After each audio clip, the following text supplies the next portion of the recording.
hard bid proposals that the city received, and you can see that there are, no, that's fine, 11 actual tangible bid proposals that the city received in the RFP process. They're in descending order. You'll notice right off the bat that EIP is at the top of that with a purchase price of $11,042,884. And in fact, the next highest bid is actually more than $500,000 less than that bid.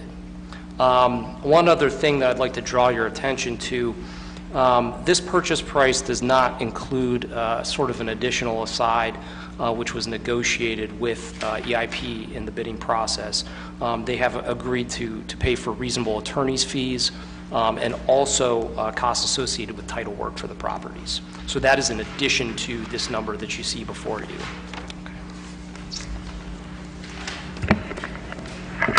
Okay, so on the next page, you're going to see uses for proceeds.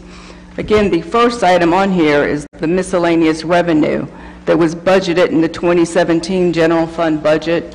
That number represents $6 million. On the following page, we actually have what you guys received during budget time. It's like the general fund revenue chart. Miscellaneous revenues is on the bottom. So the budgeted amount for miscellaneous revenues was $13.9 million, but included $6 million of cell tower revenue. So this is not new. This is something that was in our budget. The second thing that's very important is we're actually going to increase cash reserves by more than $5 million. At the bottom of that page, I show the cash balance in the general fund. On January 1st of 2017, we had only about $5.4 million in cash reserves. On January 1st of 2018, again, we're going to nearly double the amount of cash reserves in the general fund. And yes, that's very important. It helps us with our bond rating, and it's there in case, it starts to rain, and again, we would have another recession. Based on where we are today, we could not weather another recession like we had in 2009. The third item on the chart is the GFOA recommended amount. That's 60 days of cash on hand. We are not at the 60-day mark, but again, this additional 5 puts us a lot closer. And that is one thing that I think the mayor has focused on since he's been in office.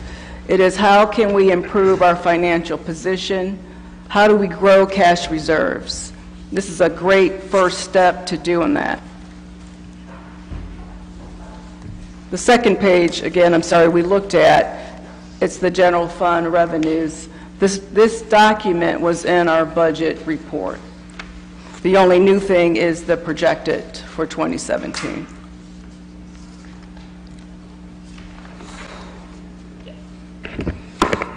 So again, if we flip to the next page, really, so the question becomes, so what is this transaction? In its most simple terms, I think I would describe it as a sale of leases. A little more specifically, if you look at the slide, it's the city agreeing to sell its interest in 15 cellular antenna agreements for the sum of $11,042,884. The transaction will assign rights to EIP to collect and receive the lease payments. In addition, there will be additional future rights associated with these particular sites, and also rights of access to the sites, both for EIP and or any tenants that may need to maintain their equipment, change their equipment, things like that. So that's really what the transaction itself boils down to in very simple terms. So in closing, I just want to sum up on a few things, and then we'll be happy to take questions. I think it's important to try and answer the why now and why is this good for the city. I'm going to take our position on a few of those, but again, happy to answer questions. The first is a more of a global answer, which is technology is changing, and especially in telecommunications and antenna technology. This council already in the last 2 years has dealt with that. We have upgraded our ordinances to adjust. But it is only going to continue to change as 5G technology begins to deploy within cities. That's a whole parallel track that, rest assured, we are on in a very big way, both at the state level and locally, on how do we make sure that we are ready for that and are protective of citizen and public rights as that technology is developed. What this transaction essentially does is take the current technology, the risk, and shift it to EIP. We are no longer the middle person. All right, so I think it's important, and Brian talked about this. This is not a sale of city-owned land. This is not a sale of city-owned property. This property already belongs to the telecommunication. The property meaning the towers themselves, the antennas themselves. What we own is the lease, their ability to put that up there. On any given day, on any given year, telecommunication companies can merge, wiping out an entire revenue stream. They can change their technology. We are not a telecommunications company. We are a city. And so what we look at is how can we best maximize, again, going back to the Blue Ribbon Task Force, maximize the return for the citizens. And we have done that, we believe, by going through a very thoughtful public process, engaging with outside national experts, and now the risk in terms of how that technology industry changes is going to be on EIP. We are getting our value up front. The second thing I want to touch on is what Diane has already put an exclamation point behind, which is the Blue Ribbon Task Force, when it talked about financial condition, the cash reserves was a very, very serious concern. And I can tell you, anytime we go to the rating agencies, it is top on their list. You see the chart, it's very plain and simple where we should be versus where we are. Diane's talked about why, from a rating agency perspective, that's important. Every 0.5% that goes up on our borrowing costs real dollars to the citizens and to the city. And it's not insignificant amounts. We've been able to stabilize, in sole part really to Diane's leadership and the leadership of the department, stabilize our rating. We need a strategy to start to push it up again. And this is something that is going to get us on that path. The second thing I want to note is that while issue 4, with all of your help and support and the support of the citizens of Akron, shored up very significant pieces of our city services, we still have challenges on the operating side of the city that we have to work on together. We are not out of the woods by any stretch of the imagination. To Diane's point and the point of the Blue Ribbon Task Force, there's an overall financial picture that the city puts out that needs to improve. This does that because, make no mistake, the only thing we know for certain is that recessions come in cycles. We weathered the last one, but as Diane said, our current position will not withstand another one. And so that could be next year, it could be 20 years from now, but we need a strategy to prepare for it and to prepare for emergencies. That's been the main charge that the mayor has given to us in looking at opportunities like this. It's what's led us to today. And by doubling the cash reserves in one foul swoop with one transaction without impacting citizens at all. This is not a fee increase.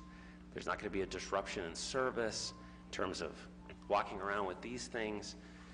We were able to double the cash reserves. That's, as I said, a good day for Akron and a good day for the citizens when we can improve the financial condition of the city without having to raise fees or raise taxes. So with that, happy to answer questions. Ms. Miller-Dawson, I was wanting to ask, it'd probably be directed towards you. Compare the amount that we're going to receive from EIP, compare that to the current, considering time value of money, whatnot, compare that to the value of future payments. Okay, so the present value of future payments is about $3.2 million. Okay. And on this, we're being offered, again, 11, just a little over 11. But again, those leases are only guaranteed to last through 2028 on the long end. Okay. Okay, thank you. You're welcome. I saw a hand, Ms. Amobian. Thank you, Mr. Chair. and I do have to leave about 1:15, so I want to make sure that I get a couple questions in. I'm glad you, Mr. Hardy, was talking about this, because I'm trying to understand what exactly we own. You said the cellular towers are owned by the private businesses. Yeah, sure. Yeah, so there really, again, it breaks down to the three categories of leases. We have ground leases, Right. the rooftops, and the water towers. Okay. So, for example, to James's point, the ground leases, the city owns the real estate, the underlying real estate. What they have done is they've leased that land out to a provider. That provider has constructed their own tower on that land. So it would be a lattice or a monopole that's out there. So the 3.6 mil is what we get for leasing the land to those private providers? No, our annual amount is about $480,000. Oh, 480,000. Yes. So we're taking a big lump sum payment up front. The $3.2 million is the net present value of the current leases. So that's in today's money if they were to run out. Sorry. So the 3.2 is the net present value of the current leases. So on today's money, that's what we would get through the lifetime of the leases as they stand today. Okay. But again, to Diane's point, I think this is important when you get back to risk. There's no guarantee that those get renewed as technology changes. That revenue stream could dry up as soon as those contracts are done. All that risk shifts to EIP. Yeah. The other question, Mr. Chair, if you allow me, please. Yes. The RFPs that came in, and the one that you settled on, I don't know anything about this company, but could someone provide us something about the history of this company? How many of these have they done? How diverse the groups are that they work with? And if we were to award them this, are we talking about diversifying the group? Because, I know we engage in a lot of business, but one of the things I hear repeatedly is that when it gets to large projects, something like this, that minorities, women and African Americans and other minority groups are usually not included. So if we can get more information about this particular group so that we'll have more about what their track record is like. I'd like to invite, we have some representatives from EIP here. If you wouldn't mind coming forward, just because we have to get you on the record, we'll get you a microphone right over here.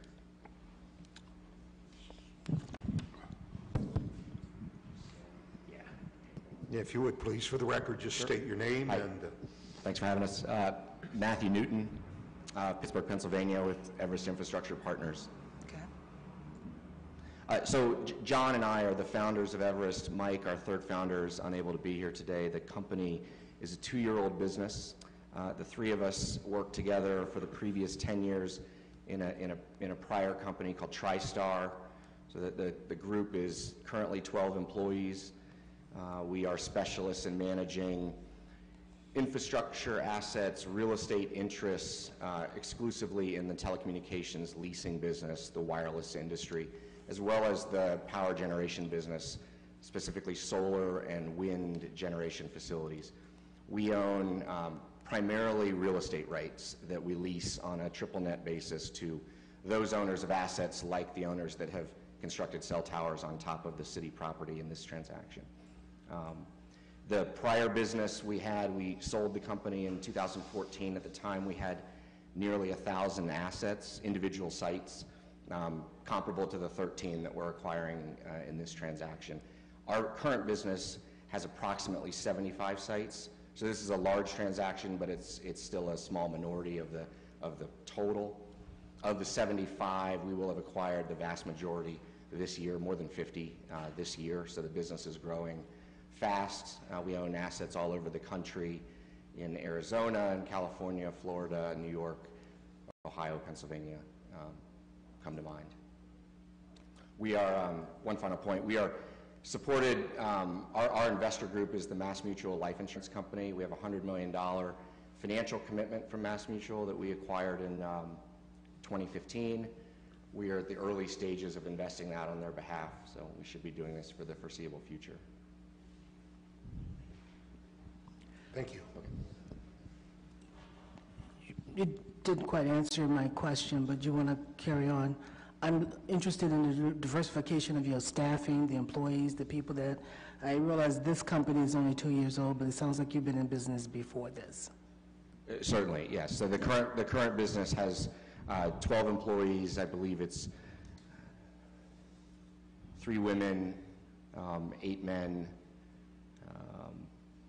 several, I mean, the age disparity is pretty broad. There are some in their 30s, some in their 60s. Are there any blacks, Hispanics? I do not believe we currently have any. Okay. And your plan toward the future, I realize this company is very young, but So we just hired our 12th employee, a woman. Previous to that, the 11 employees that we hired, 10 of us had worked together in the previous business, and we all started at the same time. So yes, the plan is absolutely to grow and hire and, diversify the employee base. let me ask you this, and I don't know how this business works, but do you do mergers when you want to bring in what you don't have? Because it clearly appears that there are no minorities other than women, and I'm just wondering, if we're going to do business with you, and this concerns me greatly, I'm just going to be honest with you, that I would like for us to see companies this large or that's going to acquire this kind of revenue to have more diversity on your staff, or with some kind of plan of what we were going to do to get that. This may be a new business, but I know there are a lot of black folks that are into telecommunications. They know more about this stuff, many of them, than I do. So I'm just curious, has that thought crossed your mind? From the beginning, it's absolutely a goal of ours, to diversify the business as we grow. We'd have ample opportunity to do that through hiring as opposed to mergers. We're located in a great place in Pittsburgh, right in the center of the city. Workforce development, in fact, is the biggest initiative in the facility where we're located. So I think we would seek to hire those people. Could we have all the information you shared with us a few minutes ago in writing, please? I would imagine you have a portfolio of some kind that you could share with us. And my last question, Mr. Chair, is simply, how soon are we planning to do this, or how soon would we like to do this? Sorry, Councilwoman. We have been working towards a financial closing date of this calendar year, and so we've been working again for the better part of the entire year to get to this point. December 31st? Correct. Oh. We are ready. This is the last important piece of the work to be done is council approval. But as Diane said, we had always budgeted for revenue from this transaction in the miscellaneous revenue for the 2017 budget. That was budgeted, and that needs to come in. And then, so we've been working always towards a 2017 calendar year closing date, and we're ready. Thank you very much. Ms. Sims? Thank you, Mr. Chairman. Just on the current leases, the $480,000 up front and the remaining on the net present for the current lease, how many years is left on the current, or is that over? So the roughly $450,000 a year that we get in annual revenue is paid monthly. There are 15 leases on 13 sites. Each lease is different, and it was originated on different dates, and so some end as early as 2023, and some go out to 2028, but they're all individual. So when we say net present value, and net present value is in today's dollars. If we got all of those, if we let the leases as they are today run out, what in today's dollar value, when you discount for inflation and all the other considerations that go into constructing a net present value, what is that bottom line number? And it's $3.2 million, which we have obviously done incredibly well with regards to looking at that. So as those leases are constructed today, we are getting way more than our maximum benefit for the citizens of Akron as they're constructed today. And again, there's no guarantee as those leases run out, that any of those telecommunication companies want to keep doing it that way and keep paying monthly. Okay. So I think I understand. Did we say that of the 15 leases that we will lease out in 5 and 10 year intervals? Or was that? For the 50-year and what the asset is again. So getting back into sort of the structure of the transaction, what's happening here would be, what the proposed transaction is this. We are bundling up the 15 leases and transferring them to EIP. They now have the right to collect those monthly revenues for the duration of the terms of those agreements. In addition to that, they're also getting an exclusive right to market those particular sites to other wireless carriers and things like that for a period of 50 years. So they get a lease of 50 years. So that is the transaction. So it's bundling the current leases through their end date plus the additional rights going forward. And that's for, I want to make sure I'm hearing correctly. That's for 50 years? Correct. Correct. So just, sorry, I'm not really quick at the bit. So if we were doing the current leases the way they are, and they went out 50 years, what would that? You can't speculate that way because the way that the leases are constructed, they end, the very latest one ends in 2028. So we, the city, would then have to sit down with that communications carrier and renegotiate a new lease. So there's no guarantee beyond what we have in front of us that there would be any leases at all. And that goes back to the risk part of like, why are we doing this and why now? We know what we know, which is we have leases on the books that run anywhere from 2023 to 2028. They have a particular revenue stream. When discounted for net present value, you come to 3.2. Beyond that, it's impossible to speculate because we're talking 10 years. 10 years ago, this looked totally different. And so that's the risk that currently the city holds, that we would transferring to EIP, and lots of cities are doing that and saying, look, we're not necessarily interested in making this a lucrative business from the standpoint of leasing cell towers and things on all of our city-owned property, at least not without some real thought. So let's maximize the value for citizens now, recognizing that technology, the pace of change in technology, especially in cellular technology, is incredibly quick. So you can't actually create a dollar amount if these leases went out 50 years, because we know for certain they would be radically different if we went, even if they wanted to renegotiate them after it was done. They could go away completely. Does that make, am I explaining it? A little bit. You mentioned earlier that this was, we've been doing this for about a year, public meetings.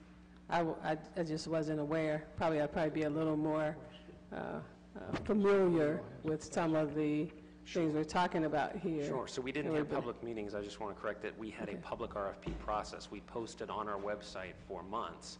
The public RFP, it was marketed across the country. We went through, like I said, a very market-driven process that was recommended by outside counsel who's an expert in this. In fact, I think they've done cities as large as Detroit, where they've taken them through this process. So the difficulty is just mathematically you can't calculate what you don't know to be true, and so it's impossible beyond 2028 to know that. Finally, last one. When you look at all of the RFPs you receive, what's the average age of each one of the companies? Do you know? You know, I don't know. I can tell you that the list you have in front of you from the 11 bids, I have it under good authority from our council that all of the major players in the industry itself is fairly small. From me being involved in the process, what I can tell you is there's probably anywhere from 15 to 25 companies that really are in play on any of these transactions across the country. We feel as though the RFP process guided by our council was robust, and we feel like we, overturned every stone in the process. And the numbers are the numbers. So that's sort of what, I mean, it was a very objective, market-driven process. I need to recognize Mr. Neal next. Thank you, Mr. Kirby. Thank you, Mr. Chairman. Ms. Hardy, I understand your point. I understand my colleague's point as well. We're in uncharted waters as far as technology is concerned. Why we're doing this, you said, because technology changes. Keeping in mind the 50-year spectrum, one, let me start off with this. If we can look and get an idea on how other cities may have structured their deals, because the 50-year thing is not being familiar with what this is, so much has changed in just 5 years. What would be the potential value of this asset, the airspace and whatnot, that is made available through these towers, you know, even 10 years out from now? So just seeing if there's something that we could even structure in a deal to where if this becomes some exponential, you know, opportunity, you know, it can be relooked at. That's all. I mean, not to take, I know, not to take away from the business's opportunity to maximize what it has the potential to do, but then too not to miss out on an asset whose future potential we don't know. Councilman, we'll certainly take a look at what other cities try and get those for you. Okay, thank you. Then my, Councilman, I just wanted to comment real quick. My understanding, too, is that the 50 years is the industry standard. So I think that EIP would probably get up here and tell you, and I'm sure that we would welcome them at some point if they would like to comment. But also, we could also have you in touch with our counsel as well, and he could guide you on that. I think that would be an objective perspective. And in fact, you know, more city-centric than anything because he is our representative. Okay. So they could guide you on that, but my understanding is 50 years is the flat across the board industry standard in all these transactions. Oh, I mean, I can understand that to some degree because in the industry, I mean, they have a better understanding of what's available and the potential of that market than we do. I mean, the closest thing that we could probably think of is, you know, water. This is the new water. And if you talk to anybody now, water is the new gold. Water is the new oil. People understand the value of water now and all of its potential, where in the past, you know, when we didn't understand it, oh, just go ahead and dump it in the lake over there. Well, now we know that you don't want to do that. So, I mean, so that would be helpful. The other thing, this is only for the 15 towers. It doesn't restrict us from leasing out any other asset. That's all free. Okay, so that's good to know. Then last, we always ask whenever this comes in, is there any community benefit connected to this as well, to these areas outside of, I mean, I know the city maximizes the revenue that it gets in it, but we've always, whenever we've looked at these things, we've always wondered about the community benefit dollars that come in from this, because the technology is uncharted, and we have some folks that come in and have great concern with these towers whenever a new lease comes up. And I want to touch on one thing about community benefit, but then pitch it maybe to Diane to talk about really the benefit to the city in this transaction is the improvement of the financial condition, which she can talk more than I can about that. But I think the real arena for, and I think this is good that we're talking about this now before something comes in, but the real arena that mayor and city council need to be ready for is the 5G build out. I know enough about this to be dangerous, so don't take it to the bank, but from the work that we have been doing over the last year, really in response to the state's efforts, and what Ohio is doing is one of only 30 states trying to do the same thing, is sort of restrict our ability to regulate our own right-of-way as this technology, this small cell technology gets built out. Rest assured that Director Belfance, the Law Department, Finance Department, and the Mayor's Office have been on this since the moment it got introduced in the state. We're making actually some good headway on that at the state level, but we're also looking at the local level. What can we be doing now to prepare ourselves so that when that technology comes, then they're not just taking right of way that the public taxpayers built to put up technology. What are we getting in return? We have significant digital divide issues in Akron. We have significant digital inclusion issues in Akron. We want those addressed. And so it's a great opportunity if we can work together with telecommunication partners as opposed to them forcing us into a situation. So on this particular transaction, the benefit, and that's why I say I'm going to pitch it to Diane, is really more from the monetary and fiscal perspective. But I think you're thinking about this correctly on the larger, I don't want to say battle, because I hope it's not a battle, but the larger conversation that's going to be happening over the next 5 years in cities, which is, as 5G gets built out, what's in it for us, and how do our citizens benefit? So again, the major benefit to the citizens today is we will be doubling our cash reserves without money out of their pockets. The important thing about that is we'll be in a better position to weather the next recession. We do know a recession is coming. We'll be in a better position to weather the recession. In order, we have Mr. Kilby and then Mr. Fusco and then Tara, please. Mr. Kilby? Oh, yeah, thank you. Mr. Neal asked most of what I wanted to ask. The 50 years does seem like a long period of time. I don't know much about this industry, but somebody said that this is a standard in this line of whatever. So this company that we got advice from, Varnum LLP, where are they located? Yeah, the firm itself, it's a law firm. The firm itself is located in Michigan. Okay. Our particular counsel, who is the head of their telecommunications group, is John. John is actually physically located in Arizona. Okay. So, so are they setting a standard, or is there other law firms that are competing with them for this? I mean, is there other law firms that specialize in this industry? You know, Councilman, I'm sure that there are. I don't know off the top of my head who they are, yeah, but I do know that the council was selected and after a lot of consideration. Okay. You know, I guess I guess we're going to have to respect the experts in this because none of us really know much about it. And I understand what Mr. Hardy's talking about. We can't predict the future. We don't know what we don't know. Who knows? I mean, maybe in 20 years, they may not even need cell towers. I don't know. But I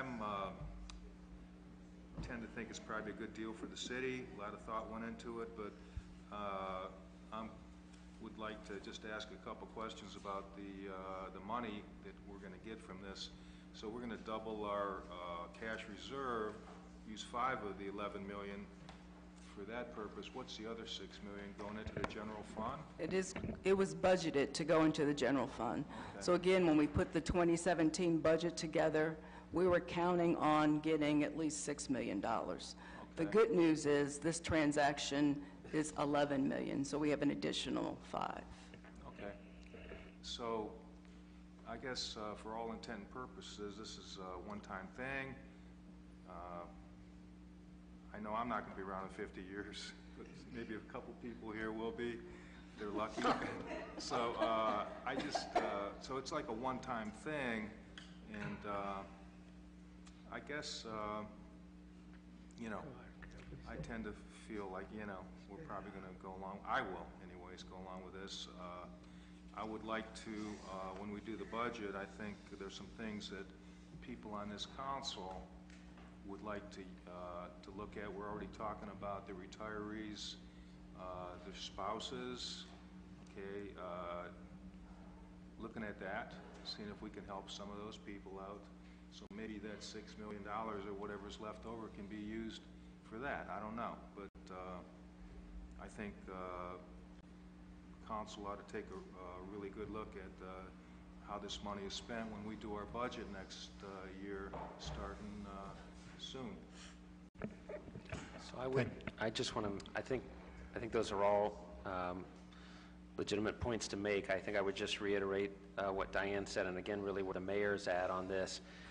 Cash reserves are just that, they're reserves. So from our vantage point, we're not looking to spend those dollars next year. We will never get to the GFOA recommended amount if we continually spend cash reserves. That's been our challenge, quite frankly, since the Great Recession. So it's really more how can we work with council together on budgets that really get at what is our core essential services, what do we want to invest in as a city, but recognizing that we need to build our ability to weather the next storm and not necessarily spend as soon as it comes in. Well, I wasn't really referring to the cash reserves, but isn't there going to be another $6 million? No. What is that? No, sorry, that $6 million is going into the 2017 budget to pay expenses of the 2017.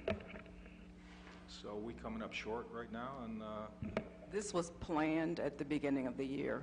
We knew we would be receiving additional revenue. So again, that's why I pointed back to that page that was in the initial, I think, budget presentation that we did to council, the general fund revenues page. The only additional column is the projected 2017.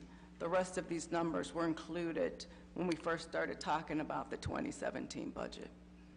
okay, so when did we first get this bid? When did we get the bid? I have to look at the timetable here. I think it's August, Okay, September. So you're saying that we were including this money in our budget when we did the 2017? Yes, we've known that we were going to do this. Our goal was to execute on it in 2017. So we knew approximately how much money it was going to generate? We knew we would receive approximately $6 million. Okay. At least $6 million. Again, that was based upon the unsolicited proposals that had come in over the years. Mr. Fusco? Thank you, Mr. Chairman. I concur with my colleague in reference to the diversity piece. And I look forward to a plan, and hopefully you have given some thought to that, to an intentional plan in terms of moving forward. And you need to do that. And so we need to see something, I believe, in writing. Agree with that. My question, though, is and it's kind of exciting to see this, and I applaud the efforts, but in terms of the, is there, I noted that they're going to be actively marketing these 15 locations, correct? Okay, and that's good, because I don't know if we have done that ourselves. But is there then going to be a cap on the income? Because obviously they're going to be able to go out, actively recruit carriers. They're going to then carry, you know, on these, and I don't know if we have the rights to those future leases, or if there's going to be a cap on that or not, or, you know, and perhaps it can be like a cap in terms of income, and then we could. Sure. So I'll let Brian talk to the specifics of the deal that's been negotiated. I think you're correct, Councilman, that we haven't marketed this. I also would reiterate that it's not necessarily a city's forte to know how to market telecommunication devices. So we have been, you know, poor at that, and I don't see that changing anytime soon. So there's obviously, as Mr. Angeloni noted, there's an industry that's grown up around purchasing these leases, and it's because the telecommunication industry knows best how to market to themselves. I agree. And so the other point I'll make is that, and I think Councilwoman Sims brought this up, there's nothing stopping us on other city property from, again, if there are opportunities from a telecommunications perspective on equipment for us to go ahead and do new leases. There's no non-compete or anything of that nature. It's just on these 13 sites with these 15 leases, EIP has exclusivity on how to market that. And certainly, the industry wouldn't have grown up if there wasn't a profit to be made. From the city perspective, that's understood as part of the transaction.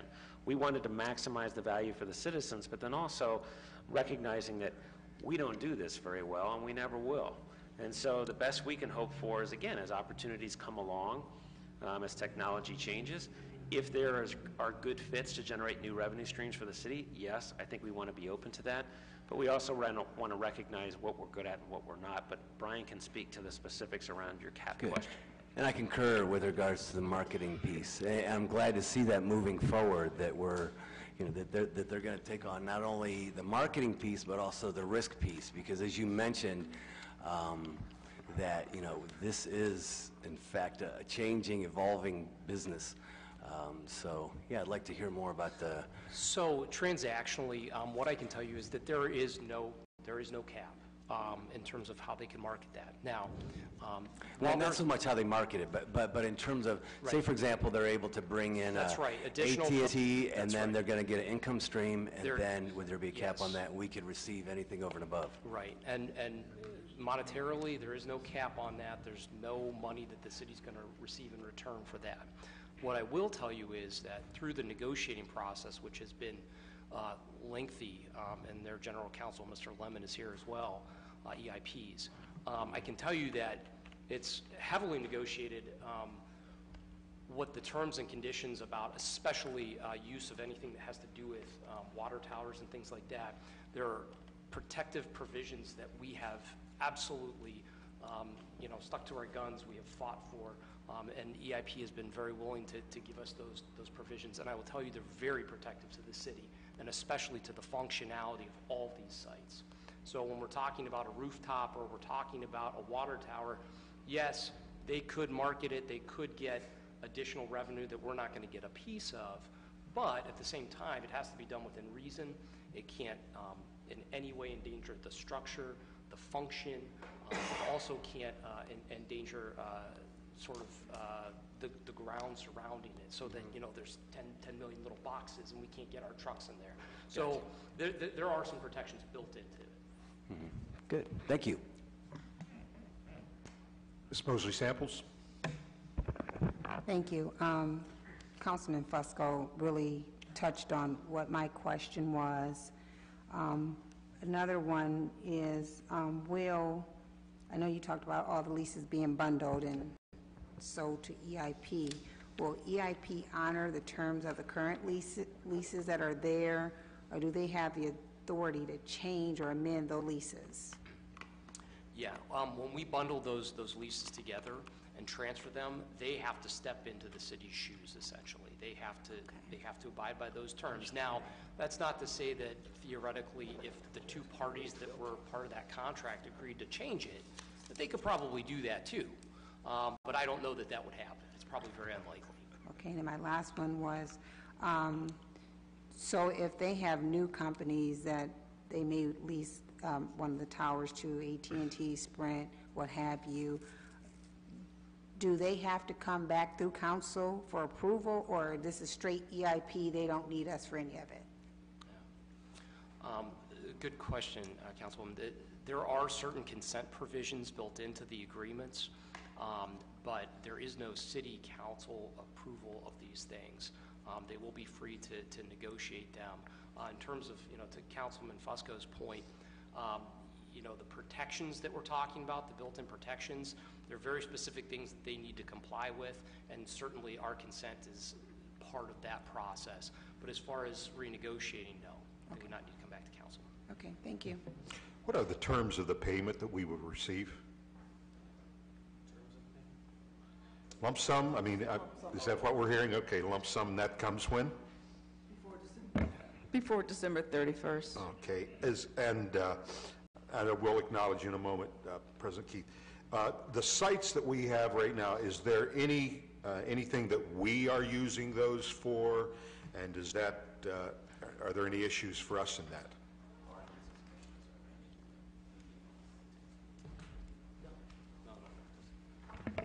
Sorry, Mr. Chairman. In terms of our use of the property for telecommunications, these particular sites, no, we're not utilizing them other than equipment that would be sort of tertiary to the function of, for example, a water tower. If there's a SCADA device or something like that, a monitoring system, we have accounted for that in the agreement in those protective provisions that I was talking to you about earlier. But as far as telecommunications, no, I don't believe there's any equipment like that for the city's purposes. So there's nothing on any of these sites where police or fire or anything like that would be using that would compromise our use? No, and in fact, there was one site originally contemplated to be in the deal on Blackstone, and we actually pulled that from the RFP before it even started because of the questions about the police and fire and emergency use. But there are provisions, again, built into this that would state, to the extent that the city would require those sites for those purposes, that we'd be able to utilize additional space to the extent it exists. And we're talking 13 sites. How many sites do we, I assume we're not talking about all of our sites, or is this the whole?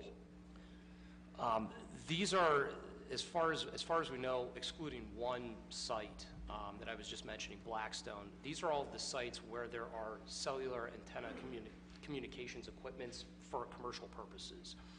Okay. As for all of the sites around the city, I think we have probably a plethora of them left over.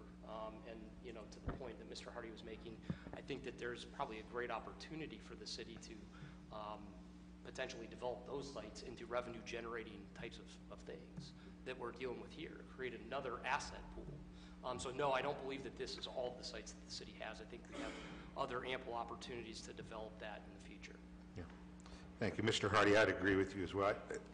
There's some things that we do, and I think some of us sit back and say, why are we doing this? There are so many people that can do this better. And I'm sure there's some other things that maybe we do in the city that in the future we'll be looking at saying, why are we doing this? There's experts out there. We're city government. We're not a leasing company. We're not well, we are a water company, but I concur with what you've said. President Keith, and then I'll come to you, Mr. Swirsky. Okay, so the questions and answers have been good, because when you sit back, you start to fill in all these missing pieces. And I just want to make sure that I have this correct. This is time sensitive, this piece of legislation, so we're meeting here today to get our questions answered about this piece that's coming before us, which is time sensitive. We haven't done a real good job so far with these 13 sites of maximizing them. And this particular company, after putting out bids, came back. Our original bid was non-solicited, and it was for $6 million. So that was put into the budget, right? Correct? The one that we have from the 2016 was roughly 4.6, but they've been in the range of 4 to 6 million. Okay. And then if I look at page, I don't know if these pages are numbered, but if I look at our general fund revenue, we are down in our projections with income tax. So in some other areas, so this would certainly shore up, even though we had it put in there, this is going to shore up where we've become short of our budget. Would that be correct? This would help, yes. Okay. And it's in one lump sum, which Councilman Freeman got that for. And I'm going to imagine probably everybody else in this room has already discovered this. But by doing this at this point in time, we are not in another recession. We are not, obviously there's a need, but it's not, we're not in a situation, a traumatic situation that we're reaching out. So right now we are in a very lucrative position to be able to look at everything that's out there without the monkey on our back right now, and to make this choice, which, you know, a week from now, 2 weeks from now, a year from now, 2 years from now, we may not have this opportunity as we see it now. Would that be correct? Correct. Okay. Alrighty. Thank you so much. Thank you. Mr. Swirsky? Well, I just want to thank you for looking down the road for all of us and anticipating future problems. It's good leadership. I especially liked Mr. Angelini's comments about taking a look at the other cell towers that we have in our city and trying to figure out ways to make those revenue makers for us also. I mean, I guess the thing that comes quickest to mind is the permits. And we could raise the cost of the permits. I know we have a lot more than 13, and a lot of those are on private property, right? But even there, through the permit process, that we approve these sites and we cooperate with them, like to see the public benefit besides the service, but benefit financially also. Thank you. Mr. Fusco. Thank you, Mr. Chair. And just for everyone, whenever we initially had done this back in the day, it was in fact the service director's office that actively went out and solicited, and we discovered an income stream based on the technology of the day. And we were able to get that at the time, so it was very creative at the time to go out and get this income stream and utilize, saying we're the biggest land owners basically in the city of Akron. You know, this is a great way to capitalize on that, and just obviously looking for ways that we can continue that. But I agree with also, and we know what it's like whenever we see these new towers come into our neighborhoods. And so that's, you know, it would be much better if we can kind of control our destiny, but we're limited, understandably, by the feds. So, Ms. Miller-Dawson, I didn't mean to interrupt, but understanding, okay, the increase in the balance, the reserve balance, when do we go out for another bond rating with Moody's or S&P or whoever? We were just out, excuse me, I want to say in November. Okay, and so this will not really affect, or is there a chance to revisit them? You know what, this is going to help us remain stable.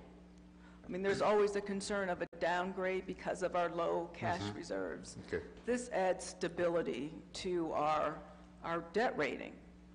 I mean, yes, there's a future upside. If we continue on this path, we could potentially see upgrades. But today, what we're doing stabilizes us as a city. Okay, thank you. All right, Mr. Neal. Thank you, Mr. Chairman. Don't want to take my colleague's question, so I'll give him credit for it. To Mr. Hardy and to the administration, just to kind of like be forward-thinking, again, thank you for this, but if we get an understanding of what other assets we may have that potentially, and then not just that, and it's making me think of the folks that did the, they used to have the hackathon thing now where, which we call them now has his loft. These were guys that were doing 3D printers and building. Right. I mention that because maybe there's something else out there that we don't know. Like, I'm going to use Bitcoins, but Bitcoins isn't it. But that could be a threat to cities. But maybe there's some other technology out there, or there's some other things that are coming that could be potential revenue sources that, as you said, we don't have anything on the books yet. But as a city, we just need to be looking at, because 50 years, if I go back 50 years ago, and I'm thinking, I don't think these were around 50 years ago. And a lot of things that weren't around, and a lot of things that were around that aren't. Just so that we could be thinking in that kind of way. It makes me think when we, the questions we had about the trees, not understanding how valuable and the money that came in just from foresting some of those trees. So that would help us just, you know, to have an understanding of what potentially could be there and isn't there that one day could be, if that makes sense. It absolutely does, and in response to that, Councilman, and we couldn't agree more. We took this particular opportunity first because it seemed like the market was ready. We were getting these unsolicited proposals. We, through outside counsel, had it evaluated. It seemed like the thing to take first. But the Blue Ribbon Task Force contemplated other things as well. And you bring up the forestry piece of legislation last week. You know, another opportunity that we have yet to explore, but I think we have an interest in at least figuring out what it would look like, are things like a conservation easement program. We, city mothers and fathers, years and years and decades ago, bought up a considerable amount of land around the watershed. The good news is to your point earlier, we now have an overabundance of surface water, clean surface water. We want to protect that, don't we?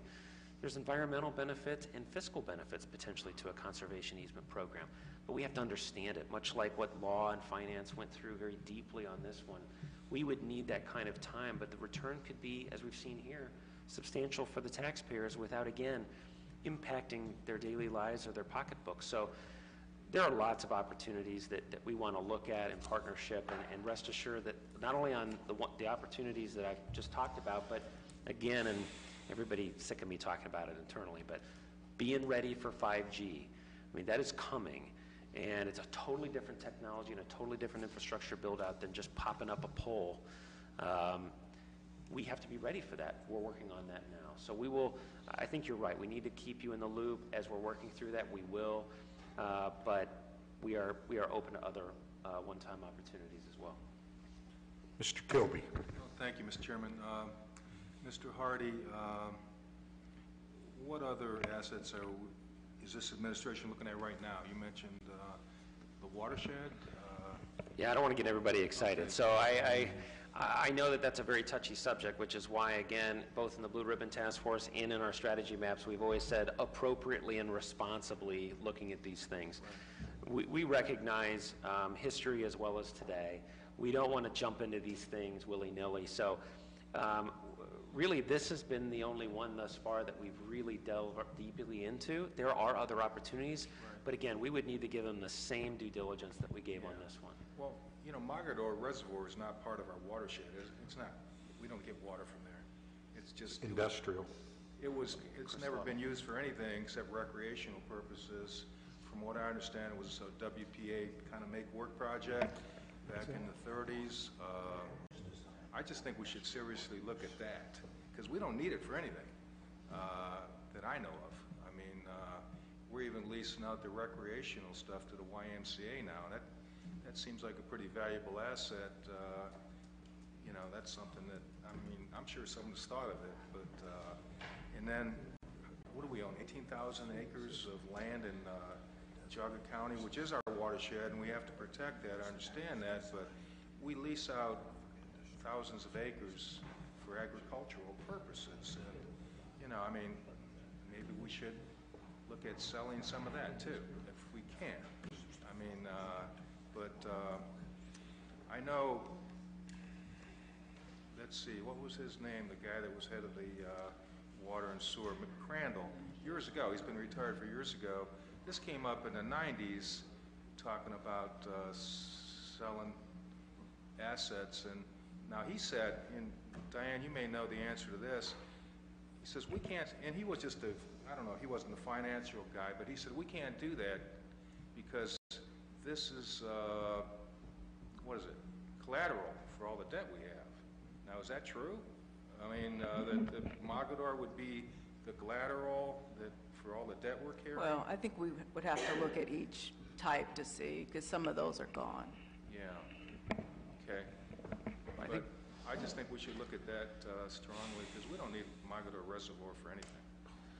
I think, again, we have a mission that's been given to us from the mayor that we need to improve our financial condition, and I think these opportunities, as you've seen in this proposal, really can get at that with minimal impact to citizens.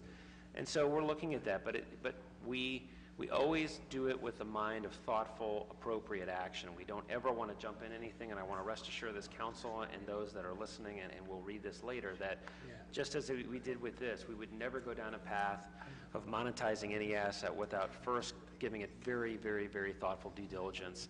And you have our assurances, as we've done on this, that we will do that. Okay. We'll allow, if Ms. Sims. Last question. On the 50 years, so I don't know how you really adapt towers. So we won't have any say on how quickly we need to get 5G technology in if EIP is kind of running that. My only question is, I know we talked a little bit about smart cities. We talked a little bit about areas of our cities that are a grave deficit as it relates to technology. I just kind of wonder what our say is. I know our rooftops are still prime property, and they service a large portion of our city. I just want to know what say do we still have to make sure that we get timely, up-to-date kind of technology to serve the residents of the city. So I'll tell you, Councilwoman, that we are working every single day right now to make sure we have a big say in how that technology, a very big say, a huge say in how that technology is built out. I think it's important to note that, again, we're really, in this transaction, we're only talking about 15 leases on 13 sites, and on those 13 sites, on those 15 leases, EIP has exclusivity. But on city-owned land writ large, other opportunities that may come down the pike, they don't have a say in that. They only have a say in those 15 leases for 50 years. The important thing for us, and this is not just Akron, cities across the country are dealing with this struggle. And I'm sure you've read a lot about the FCC and controversial decisions going on at that level, at the federal level, which definitely have an impact here as we try and address digital divide. Our big issue, cities in America today, is how do we make sure we maintain our say, address the community benefit that Councilman Neal talked about, both fiscal and otherwise. It may not be in the form of money. It may be in the form of, again, making sure that our digital divide is met and that children aren't sitting outside of a McDonald's trying to catch a Wi-Fi on a phone to do their homework. That's not the future we want. And so those are exactly the types of conversations we're preparing for internally, and I think council as our partners need to be prepared for because it's coming. I don't think we're there yet. Unfortunately, on that larger conversation, which again is separate from this transaction, it's all new technology, and so even the telecommunication industries don't yet know exactly how they're going to build it out. So we're trying to make sure that the public's right-of-way is protected from the standpoint of if we're going to be used for an infrastructure build-out, what do we get for it? And those are exactly the types of conversations that we're not only having here in Akron internally, but are happening in American cities across the nation around how are we going to deal with something that clearly everybody wants. We don't want to stand in the way of progress. We know that the next level of technology needs and should be built out. The key philosophical questions are in the how and the who benefit. And rest assured that our law department, probably better than any other law department in the state, at a state level, are engaged in that conversation weekly. We are looking at how we can do some things here locally that we might bring to you in the near future. But writ large, as this conversation plays out on a national scale, we're very much trying to stay up on best practices. But on this particular transaction, no, we don't see any impact on our global conversation that you want to have, and we do as well. All right, if we have no further conversation, we would like to make, allow us a week, if we could take a look at this, and any questions would be best directed to, okay, Brian. Okay, everyone hear that? Questions to Brian. Ms. Sims? Mr. Chairman, my question would be, would we have the responses back prior to, well before next week? The inquiry about hiring practices, as well as is there some threshold where we might be able to incorporate in this agreement are some benefits that we might receive that is beyond what we're currently selling the lease. I think that's the question that was asked by both Councilman Fusco as well as Mr. Neal, so that we would have that information back before Monday. What would be a satisfactory time frame? Wednesday, Thursday? Yes. At yes, least sir. over the weekend, or, okay, we'll say. Before the weekend. If we could have a response, so we could look at it at least through the weekend. Thursday would be maybe utopia for us if we could get that. So, yes, but I just want to clarify one point, which is the question that I have written down, and I just don't want anybody to get our expectations crossed, is, really answering the question of is 50 years the industry standard, why, and try and get into that, which I think we can. What I don't want to say that we can do is open up the agreement to particular caps or community benefits that we haven't already negotiated. I mean, as we've talked about before, there is a time sensitivity to this. We can certainly look, and we hear you on that. I'm not sure this particular transaction is where the rubber meets the road on that.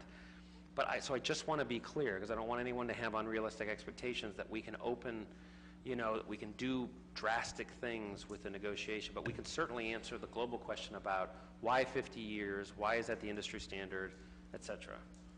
So I would think if there's some glaring opportunity as you look at those examples and you see that in there, that there would be an opportunity to to do what is deemed in the industry to be best practice, if that in fact exists there, I would think, without peeling back all the complete onion and saying, let's redo this whole process. But I would hope that there's something that is that's really outstanding, that we would consider it. Sure, and I believe we have. That's why I just want to give folks the impression that, as Mr. Angeloni said, we fought very hard to make sure that we have provisions in there that protect the city.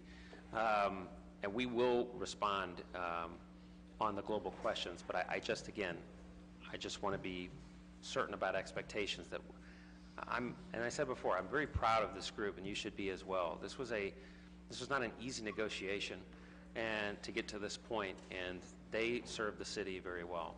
And so it's a negotiation and an agreement that we can be proud of, but we can still answer the question again, which is why 50 years? Why is that the industry standard? And again, try and get at some of those, and we can do that within the time frame allotted.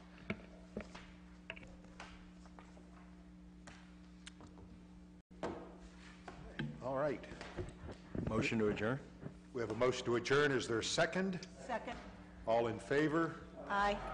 Ms. Belfast, do we need to then go back to the meeting of the council, or can we just adjourn from here? Can we just adjourn our general meeting from here, or, okay, we're adjourned. Thank you. No.